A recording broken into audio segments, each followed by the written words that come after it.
कारण का आता इथे नाशिकचे लोक जरा काय बोलले की केस करतात. मला काही केसची भीती वाटत नाही. करा केस. आबरू नुकसानीचा दावा लावा. कसली आबरू? तुम्ही खेळत होता पत्ते, काय मी खेळत होते कामावर पत्ते? म्हणजे गुन्हा मीच करायचा, कामावर पत्ते मीच खेळायचे आणि मीच म्हणायचो ताई कसं काय आबरू काढली माझी. अरे मामी नाही काढली बाबा, तुझ्या मागे जो तुझ्याच विचाराचा माणूस बसला होता त्यांनी तुझी आबरू काढली, मी नाही काढली. तुम्ही विचार करा. आता तुम्ही इथे बसलाय, तो बाबा तुमच्या मागचाच काढणार ना व्हिडिओ.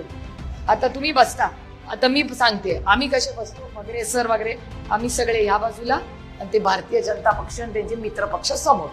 आता मी पत्ते बित्ते खेळत नाही, मी घरी पण खेळत नाही, मला वेळच नसतो. पण जो कोणी व्यक्ती आमच्या बाजूचा म्हणून तो पत्ते खेळायला लागला तर काय समोरचा व्हिडिओ काढणार आहे का? मागचाच काढला ना. मग तुमचा कार्यक्रम आम्ही केला का तुमच्याच माणसांनी केला? मग आबरू नुकसानीचा दावा माझ्या रोहितवर टाकायचा का जो काढला त्याच्यावर टाकायचा?